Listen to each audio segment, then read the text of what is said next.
Hey guys, it's me again, Tops, and welcome to my channel. So we all know guys that March is a graduation month. So this is it guys. Lahat ng mga pinaghirapan natin, yung mga pinagpuyatan na reviews for the exam, yung mga projects, yung mga defend sa thesis, at lahat ng pinag-aralan natin. So lahat yon ay worth it at pinagtagong... Putong si kilaway ko.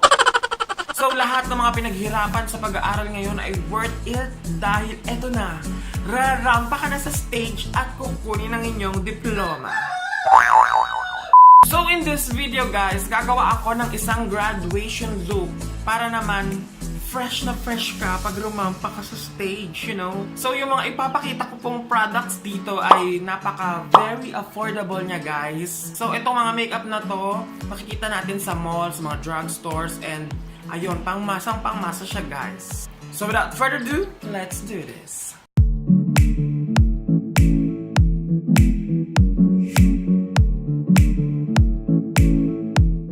So first things first, always remember to clean your face first before you put any makeup. Grabe na yung breakouts ko. Nakakadiri! So para ma-moisturize naman yung face natin, gagamit tayo nito. So ano siya, MUMUSO ALOE Moisturizing Facial Spray. So pwede siyang gamitin before and after putting makeup. So ayan. So usong-usong ngayon yung mga setting spray, mist, moisturizing mist like this. So ayan, lagay nyo lang siya sa face nyo. So kung wala ka namang pang primer, pwede rin yung moisturizer din naman yung mag-serve as primer. Pero ako kasi yung ginagamit ko ngayon now, ito yung IWHITE AQUA Moisturizing Whitening VITA. So ito na yung nagsiserve sa akin as parang primer na din kasi maganda naman yung effect sa akin guys. And ang nakakatawa pa dito guys, water-based siya, so ang bilis niyang spread sa face. So let's proceed with the foundation guys. Ang gagamitin ko is this one, Maybelline Fit Me Matte plus Poreless Foundation. So ang shade niya guys is 230. So pag naglalagay ako ng foundation guys, inuuna ko yung mga dapat itago, yung mga sumpa natin, di ba? So spread nyo lang sa face nyo.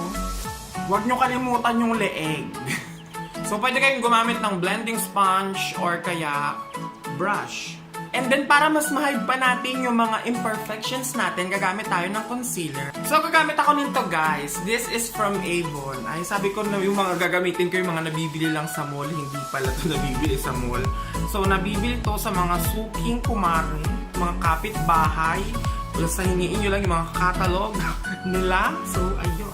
So yung iba, ang ginagawa nila is nagko-concealer muna sila bago sila maglagay ng liquid foundation. Pero pwede rin namang after mo mag-apply ng liquid foundation, saka ka maglalagay ng concealer. So para mas bongga, magse-set tayo. So gagamit tayo nitong NICHIDO Final Powders. And ang shade niya is Pink Glow. So habang ganyan yung pagmumukha natin guys, magkikilay na tayo. So this one guys is from BILENA. Pak na pak. So dapat yung kilay natin ay on flick dahil ilang taon mo ring sinunog yan dahil sa pagre-review mo. So bigyan mo naman siya ng reward. On flick ba yan? Parang hindi. So para mas pak na pak siya guys, lagyan natin ng concealer yung mga edges ng kilay para bonggang bongga. And then para mas plakado, lagyan natin ng eyebrow mascara. So para naman sa eyes, gagamitin ko tong S.F.R Color Bronze Eye and Cheek Collections. Nakakatuwa siya guys kasi complete package na siya. Meron na siyang eyeshadow palette and then meron na rin pang contour and pang highlight. O diba? San ka pa? So ang gagawin natin guys, magi-smoky eyes tayo pero hindi naman yung pak na smoky eyes. Yung very light lang naman. Para pag akyat mo ng stage, bonggang bongga ka, all eyes on you.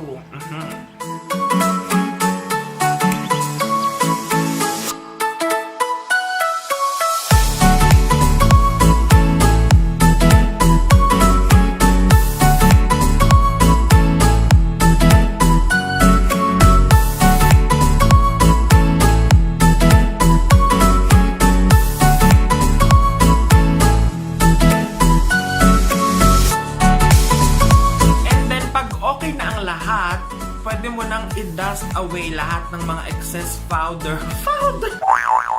sa face mo. Yan ha. So gagamit naman ako nitong AVON Ideal White with Glutathione.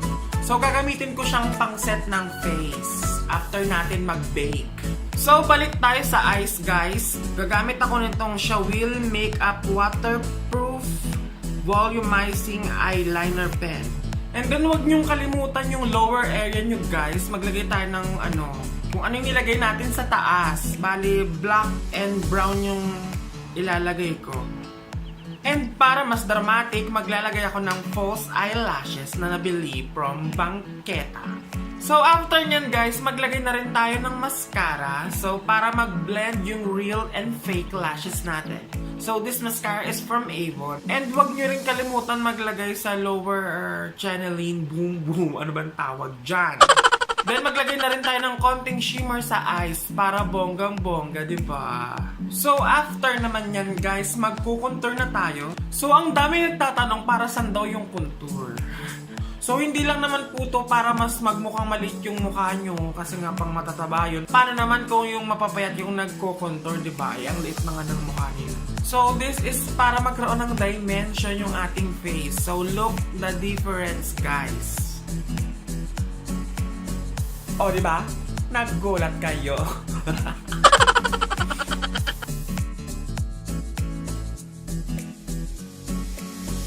And then next na ilalagay natin is the blush on. And then ditong part lang natin siya lalagyan guys. Hindi dito. Dito. Para bongga. Ganyan.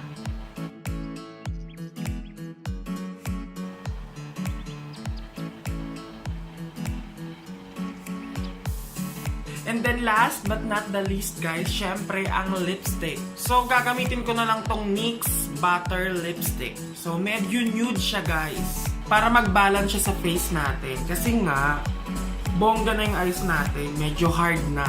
Wait guys. So this look is not advisable para sa mga lalaki. Syempre naman, diba? So this look is for, for girls and girls at heart. So para mas bongga,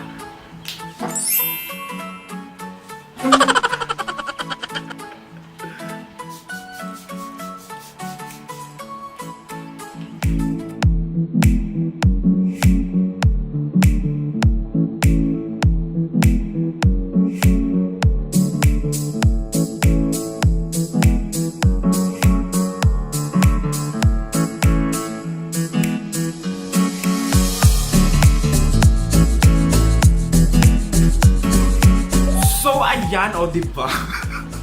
Buklang-bukla. So, congratulations po sa lahat ng gagraduate this year. I'm so proud of you guys. This video guys is in a collaboration with my YouTuber Philippines official beauty and fashion blogger. Yan! So guys, I'm inviting you everyone to check the other videos of my collaborators. So I'm gonna put it on my description box. So panoorin niyo po sila guys. And of course, don't forget to subscribe them. So that's all for this video guys. I hope you really like it by hitting the thumbs up button. And of course, don't forget to put a comment, share, and subscribe. And to mga new viewers ko dyan, hi guys, my name is Tops and welcome to my channel. So yun lamang po. Thank you so much. Bye-bye. Till my next video.